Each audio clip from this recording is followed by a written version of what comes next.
I'm Lila of Nevillution, and today I'll be giving commentary on Neville Goddard's 1969 lecture, The Heart of the Dreamer. Neville says, "The law operates by faith.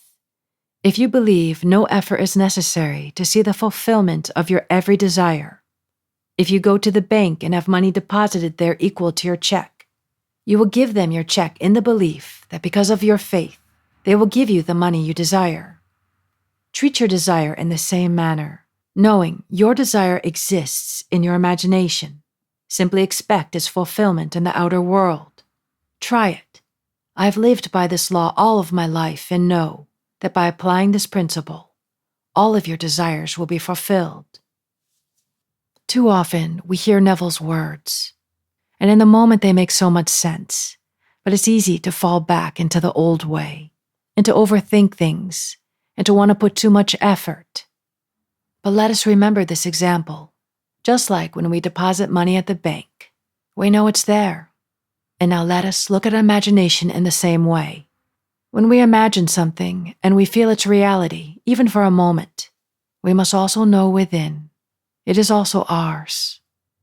Practice will make perfect. Neville goes on, "But when Jesus comes, you will not see a being on the outside, for he is in you, and his coming is his awakening in you, as you.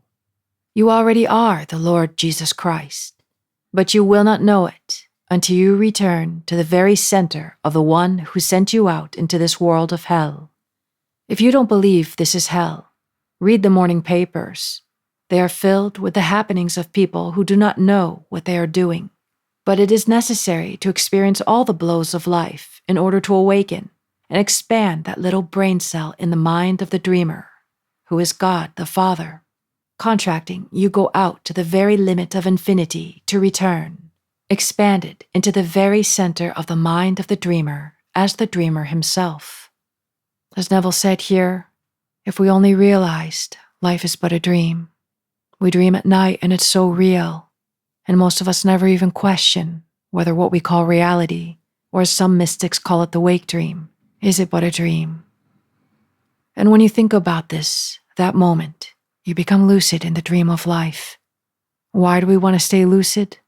So we don't go back to feeling we're helpless, and we start to realize that what we invest in, our time, our feelings, our reactions, and what we intentionally start to feel, even before it's manifested, feeling the feeling of our wish already fulfilled, to become the master of our fate, and to have the experiences of our deepest wishes fulfilled by the mystical divine of our God-given gift, the human imagination. Neville says, "In this world you have done, are doing, and will continue to do the will of the Father. And believe it or not, you are doing it in love. And when you have finished the work you set out to do, you will return as the Father to discover that it was all a dream. This universe, which seems so real, is a dream. We are eternal dreamers, dreaming non-eternal dreams. Falling asleep, you have the illusion of a fabulous journey in space, interlocked with time.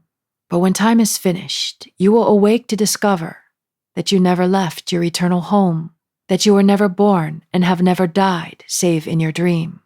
When time is finished, the breath of the divine being will breathe upon you. You will awaken within the immortal tomb to come out and see the symbolism which was prepared before that the world was.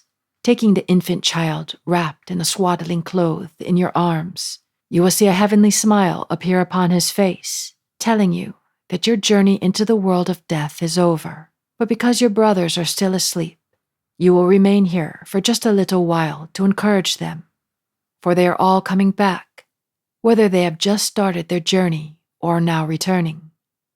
Those of you who are here now are returning. I know, for no man comes to me save my Father calls him, and I and my Father are one. Having returned to my Father as the Father, I am only drawing those who are returning to encourage you to continue for the little while that is left." Neville also talked how we've played all the roles, how he's played all the roles. How can we judge another when we've played all the different parts, from the most horrible to the most splendid? And he's also pointing to you, now that you've come upon these teachings, you're coming to the close of the dream. Of course, many of you will continue to stay here, what he may call a little while. For us may seem years, decades, and more. So as you come to know these truths, you too will be the beacon of light for those other souls still here. All of us really, the one consciousness beyond words.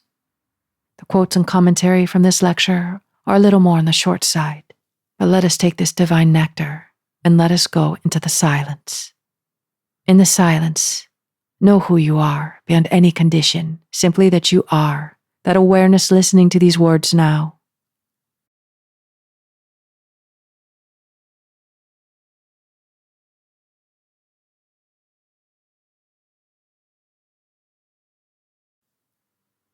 And from the depths of your being, what is it that you want in this world? Is there something you're burning for? Or is there something that would just be wonderful to have? Well, how would it feel to already have it? That feeling. Enter into the vision, just like you do in Daydream. All that you want is already so. Now connect with it. In doing so, we give it its life and allow its birth. Use your imagination in the best way you can.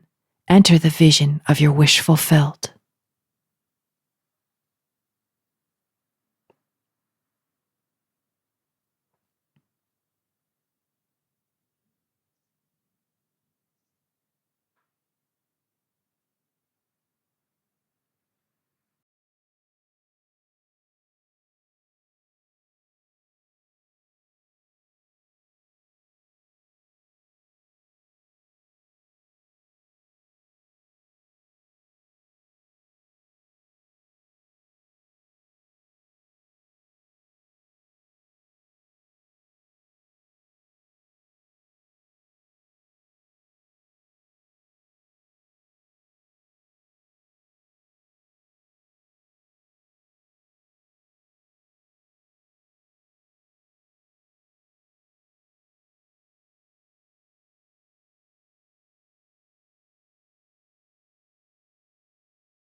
Congratulations on your success. I'm so happy for your good news. Thank you.